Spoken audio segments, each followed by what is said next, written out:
നമസ്കാരം. മലയാളി വാർത്ത ഇൻസൈഡിലേക്ക് സ്വാഗതം. മാളത്തിലിട്ട് മനു തോമസ് നന്നായൊന്ന് പുകച്ചു. ഇപ്പോഴിതാ പുറത്തേക്ക് ചാടിയത് പി ജയരാജൻ.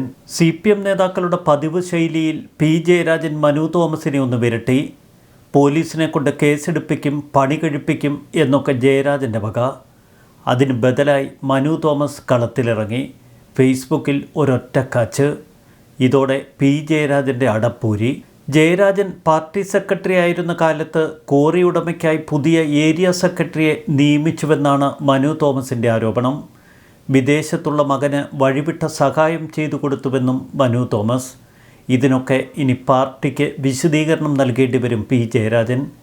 കുറേ കാലമായി പിണറായി വിജയനെ അടക്കം വിമർശിച്ച് പാർട്ടിയിലെ വിമത വിഭാഗത്തിൻ്റെ നേതാവായി വളരുകയായിരുന്നു പി ജയരാജൻ. എന്നാൽ മനു തോമസ് എന്ന ഒരൊറ്റ യുവ നേതാവ് ഇപ്പോൾ പി ജയരാജനെ വെട്ടിയൊതുക്കുന്നു. ജയരാജന് തക്ക മറുപടി കൊടുത്തുകൊണ്ടാണ് ഇന്നലെ മനു തോമസ് ഒരു ഫേസ്ബുക്ക് കുറിപ്പിട്ടത്. താങ്കളുടെ ഇന്നത്തെ അവസ്ഥ പരമദയനീയമാണ്. താങ്കൾ സ്വന്തം ഫാൻസുകാർക്ക് വേണ്ട കണ്ടന്റ് പാർട്ടിയുടേത് എന്ന് തെറ്റിദ്ധരിപ്പിച്ചു തുടങ്ങിയതുകൊണ്ട് എന്തായാലും നമുക്കൊരു സംവാദം തുടങ്ങാം. കോറി മുതലാളിക്ക് വേണ്ടി മലയോരത്ത് പാർട്ടി ഏരിയ സെക്രട്ടറിമാരെ വരെ സൃഷ്ടിക്കാൻ കഴിയുന്ന താങ്കളുടെ പാടവം വിദേശത്തും സ്വദേശത്തും മകനെയും കൊട്ടേഷൻകാരെയും ഉപയോഗിച്ച് കെട്ടിപ്പൊക്കിയ കോപ്പി കച്ചവടങ്ങളും എല്ലാം നമുക്ക് പറയാം. ഈ അടുത്ത് പാർട്ടിയിൽ പുതിയ ഗ്രൂപ്പുണ്ടാക്കാൻ നടത്തിയ ചർച്ചയടക്കം എല്ലാം ജനങ്ങൾ അറിയട്ടെ. പാർട്ടിക്കറിയാത്ത, ജനങ്ങൾക്കറിയാത്ത ഒന്നും എനിക്ക് മറച്ചു വയ്ക്കാനില്ല. താങ്കൾക്ക് എന്തെങ്കിലും എന്നെക്കുറിച്ച് പറയാനുണ്ടെങ്കിൽ പറഞ്ഞോ. പണിയെടുത്ത് തിന്നുന്നതാണ് എനിക്കിഷ്ടമെന്നും പറഞ്ഞുകൊണ്ടാണ് കുറിപ്പ് അവസാനിപ്പിച്ചിരിക്കുന്നത്. പാർട്ടി അംഗത്വം ഒഴിവാക്കിയതിനു ശേഷം CPMനെ കരിവാരി തെക്കാൻ ഒരുങ്ങുകയാണ് മനു തോമസ് എന്നായിരുന്നു പി ജയരാജൻ ഫേസ്ബുക്കിൽ കുറിപ്പിട്ടത്. അതിന് പി ജയരാജന് കൊടുത്ത മറുപടി അങ്ങേയറ്റം ഭേഷായിരിക്കുന്നു. അടുത്ത കാലത്ത് പാർട്ടിയിൽ പുതിയ ഗ്രൂപ്പുണ്ടാക്കാൻ പി ജയരാജൻ ശ്രമിച്ചിരുന്നു. പി ജയരാജൻ വിദേശത്തുള്ള മകനു വേണ്ടി എന്തൊക്കെ വേലത്തരങ്ങളാണ് ചെയ്തു കൂട്ടിയത്, എന്തൊക്കെ കോപ്പി കച്ചവടങ്ങളാണ് ജയരാജനുള്ളത്. ഇനി ഇതിൻ്റെ പേരിലാവും പുതിയ ചർച്ചകൾ. അതുകൊണ്ട് തന്നെ ഇപ്പോൾ വെട്ടിലായിരിക്കുന്നത് പി ജയരാജനും. ജയരാജനെ പോലെ ഒരു നേതാവിനെ നേർക്കുനേർ വെല്ലുവിളിച്ചിരിക്കുകയാണ് മനു തോമസ്. പാർട്ടിയിൽ നിന്നും പുറത്തുപോയ മുൻ ജില്ലാ കമ്മിറ്റി അംഗത്തോട് എന്തിനാണ് പി ജയരാജൻ കോഡ് പറഞ്ഞതെന്നാണ് ഇപ്പോൾ പാർട്ടി നേതൃത്വത്തിൻ്റെ സംശയം. മനുവുമായി പി ജയരാജൻ കൊമ്പുകോർത്തതിൽ അമർഷമുണ്ട് പാർട്ടി നേതൃത്വത്തിനും. ജില്ലാ സെക്രട്ടറി MV ജയരാജൻ വേണ്ട മറുപടിയൊക്കെ മനു തോമസിന് കൊടുത്തതാണ്. അതിലപ്പുറം മനു തോമസിന് എപ്പോൾ വേണമെങ്കിലും പാർട്ടിയിലേക്ക് കടന്നു വരാം എന്ന ഓഫറും MV ജയരാജൻ മുന്നോട്ട് വെച്ചിരുന്നു. അതിനെയൊക്കെ തകിടം മറിക്കുന്ന രീതിയിലാണ് ഇപ്പോൾ പി ജയരാജൻ്റെ പ്രതികരണം. ചുരുക്കത്തിൽ സ്വർണ്ണക്കള്ളക്കടത്തിനെ തൊട്ടപ്പോൾ ജയരാജന് പുള്ളി. ഇതുതന്നെയാണ് മനു തോമസ് നേരത്തെ തന്നെ ആരോപണങ്ങൾ ഉന്നയിച്ചത്. സ്വർണ്ണക്കള്ളക്കടത്ത് സംഘത്തിന് പാർട്ടിയിലെ ഉന്നത നേതാവുമായി അടുത്ത ബന്ധമെന്നാണ് മനു തോമസ് ആക്ഷേപം ഉന്നയിച്ചിരുന്നത്. ഷാജിറിനെ കുറിച്ച് പറയുമ്പോഴൊക്കെ പി ജയരാജനെ ഉന്നം വെച്ച് തന്നെയാണ് മനു തോമസ് തൻ്റെ ആരോപണങ്ങൾ തൊടുത്തതും. ഒടുവിൽ ഒരു കാര്യം വ്യക്തമാകുന്നു.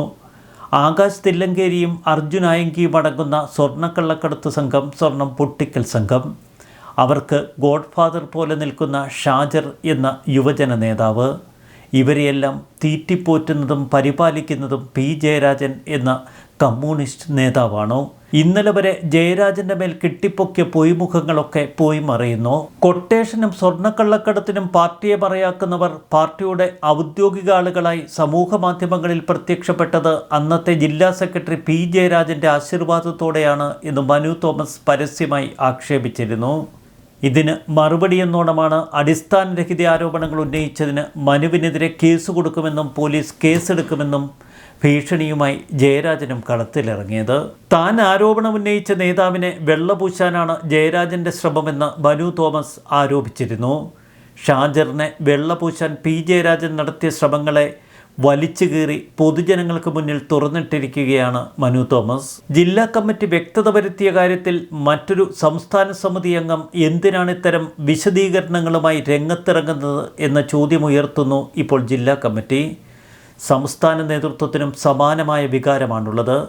പിണറായി വിജയനെതിരെ പോരിനിറങ്ങിയ പി ജയരാജൻ വെറുമൊരു മനു തോമസിൽ തട്ടി താഴെ വീഴുന്ന കാഴ്ച. ഇന്നലെ ജയരാജൻ ഫേസ്ബുക്കിലിട്ട കുറിപ്പ് ഇങ്ങനെയാണ്: ഒരു വിപ്ലവകാരിയുടെ പതനം വലതുപക്ഷ മാധ്യമങ്ങൾ എത്ര ആഘോഷമായാണ് കൊണ്ടാടുന്നത്. കോളേജ് ജീവിതകാലത്ത് ചപ്പാരപ്പടവിലെ കർഷക കുടുംബത്തിൽ ജനിച്ചൊരു യുവാവ് SFI പ്രവർത്തകനായി, കോളേജ് യൂണിയൻ ഭാരവാഹിയായി, SFI നേതാവായി, DYFIയുടെ നേതാവായി ഉയരുന്നു. തദ്ദേശ ഭരണ സ്ഥാപനത്തിലെ ഭാരവാഹിയായും മാറുന്നു. CPM അംഗമാകുന്ന ഒടുവിൽ പാർട്ടി ജില്ലാ കമ്മിറ്റി അംഗമായി നിയോഗിക്കപ്പെടുന്നു. കൊല്ലങ്ങളായി CPM നേതാവായി പ്രവർത്തിക്കുന്ന ഒരാൾക്ക് 2024 ജൂൺ 24 അന്നേ വരെ കിട്ടാത്ത മാധ്യമ കവറേജ് എന്തുകൊണ്ട് ലഭിക്കുന്നു എന്നതാണ് കൗതുകകരം. അദ്ദേഹത്തിൻ്റെ രാഷ്ട്രീയ ജീവിതത്തിൽ ഒട്ടേറെ ത്യാഗങ്ങൾ സഹിച്ചിട്ടുണ്ട്. ജയിൽ ജീവിതമുണ്ടായിട്ടുണ്ട്. അക്കാലത്തൊന്നും നൽകാത്ത അനീതിക്കെതിരായ പോരാളി പരിവേഷം ഇപ്പോൾ മാത്രം നൽകുന്നതിൻ്റെ പിന്നിലെന്ത്? ഒറ്റ ഉത്തരമേ ഉള്ളൂ: അദ്ദേഹം CPMൽ നിന്ന് സ്വയം പുറത്തു പോയിരിക്കുന്നു. അത്തരമൊരാളെ ഉപയോഗിച്ച് പാർട്ടിക്കെതിരെ എന്തെല്ലാം പറയിപ്പിക്കാൻ പറ്റുമെന്നാണ് മാധ്യമശ്രമം.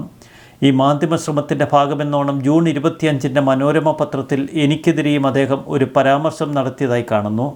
അതൊരു പൊതുപ്രവർത്തകനായി എന്നെ ജനമധ്യത്തിൽ താറടിച്ച് കാണിക്കാനുള്ള ശ്രമമാണ്. ഇതിനെതിരെ നിയമ നടപടി സ്വീകരിക്കും. കഴിഞ്ഞ 15 മാസമായി യാതൊരു രാഷ്ട്രീയ പ്രവർത്തനവും നടത്താതെ വീട്ടിലിരിക്കുന്നയാൾ, എന്തിനേറെ പറയുന്നു അതിനിർണായകമായ ലോക്സഭാ തെരഞ്ഞെടുപ്പിൽ പോലും പാർട്ടിക്ക് വേണ്ടി പ്രവർത്തിക്കാത്തയാൾ സ്വർണ്ണക്കള്ളക്കടത്ത് കൊട്ടേഷൻ സംഘത്തിനെതിരെ പോരാടുകയായിരുന്നു എന്ന അവകാശവാദം ഉന്നയിക്കുമ്പോൾ ആരെയാണ് അദ്ദേഹം കബളിപ്പിക്കാൻ ശ്രമിക്കുന്നത്? അദ്ദേഹം പാർട്ടിയിലെ ആരെയെങ്കിലും ലക്ഷ്യം വെച്ച് ബോധപൂർവം തെറ്റായ ആരോപണങ്ങൾ ഉന്നയിച്ചാൽ അതിന് അരുനിൽക്കാൻ പാർട്ടിയെ കിട്ടില്ല. അതേസമയം പാർട്ടിക്ക് ലഭിക്കുന്ന അനുഭാവികളുടെ പരാതികൾ പോലും അന്വേഷിച്ച് നടപടിയെടുക്കുന്ന പാരമ്പര്യമാണ് കണ്ണൂർ ജില്ലയിലെ പാർട്ടിക്കുള്ളത്. ഇവിടെ ഒരു ജില്ലാ കമ്മിറ്റി അംഗത്തിൻ്റെ പരാതി എത്രമാത്രം ഗൗരവമായാണ് പരിഗണിച്ചുണ്ടാവുക എന്ന് അനുമാനിക്കാവുന്ന കാര്യമാണ്. അതുകൊണ്ട് അദ്ദേഹമാണ് ഇക്കാര്യത്തിൽ തിരുത്തൽ വരുത്തേണ്ടത്. പാർട്ടി ജില്ലാ കമ്മിറ്റിയിൽ മുഴുവൻ സമയ പ്രവർത്തകൻ എന്ന നിലയിൽ ഉൾപ്പെടുത്തിയപ്പോൾ ഒരു കാര്യം അദ്ദേഹത്തോട് പാർട്ടി ആവശ്യപ്പെട്ടിരുന്നു: തളിപ്പറമ്പിലും തലശ്ശേരിയിലും നടത്തുന്ന വ്യാപാര സംരംഭങ്ങളിൽ നിന്ന് ഒഴിവാകണം. കമ്മ്യൂണിസ്റ്റ് പാർട്ടി നാനാവിഭാഗങ്ങളെ ഉൾക്കൊള്ളുന്ന പാർട്ടിയാണ്. പാർട്ടി അംഗത്വത്തിൽ വിവിധ മേഖലകളിൽ ജോലി ചെയ്യുന്നവരുണ്ട്. എന്നാൽ മുഴുവൻ സമയം പാർട്ടി പ്രവർത്തകർ മറ്റു ജോലികൾ ചെയ്യുന്നത് ഒഴിവാക്കണമെന്ന് എല്ലാവരോടും നിഷ്കർഷിക്കാറുണ്ട്. ഇക്കാര്യത്തിൽ തിരുത്തൽ വരുത്തേണ്ടത് അദ്ദേഹം തന്നെയായിരുന്നു. അതിനാൽ തൻ്റെ 20-ലേറെ വർഷക്കാലത്തെ രാഷ്ട്രീയ ജീവിതത്തിൽ വിലപ്പെട്ടതെന്ന് കരുതിയ പ്രസ്ഥാനത്തെ കരിവരി തേക്കാതിരിക്കാൻ അദ്ദേഹം ഇനിയെങ്കിലും ശ്രമിക്കുമെന്ന് പ്രതീക്ഷിക്കുന്നു. P. ജയരാജന് കൃത്യമായ മറുപടി നാട്ടുകാർ കൊടുക്കുന്നുണ്ട്, അതും കമൻറ്റ് ബോക്സിൽ. മുഴുവൻ സമയ പാർട്ടി പ്രവർത്തനം എന്നത് അവസാനിപ്പിക്കേണ്ട കാലഘട്ടം കഴിഞ്ഞുവെന്നാണ് ചിലർ ഓർമ്മപ്പെടുത്തുന്നത്. ജോലിയോടൊപ്പം പൊതുപ്രവർത്തനം നടത്തിക്കൊണ്ടു പോകാനാണ് പുതുതലമുറയെ പഠിപ്പിക്കേണ്ടത്. ഒരു ജോലിയുമില്ലാത്ത ഒരാൾ എങ്ങനെ സത്യസന്ധനായി പൊതുപ്രവർത്തനം നടത്തുമെന്ന് ചിലർ ചോദിക്കുന്നു. മാപ്പറുകളെ ചിലർ കുറ്റപ്പെടുത്തുന്നു. കമൻറ്റ് ബോക്സിൽ P. ജയരാജനെ ചിലർ വാഴ്ത്തിപ്പാടുന്നു.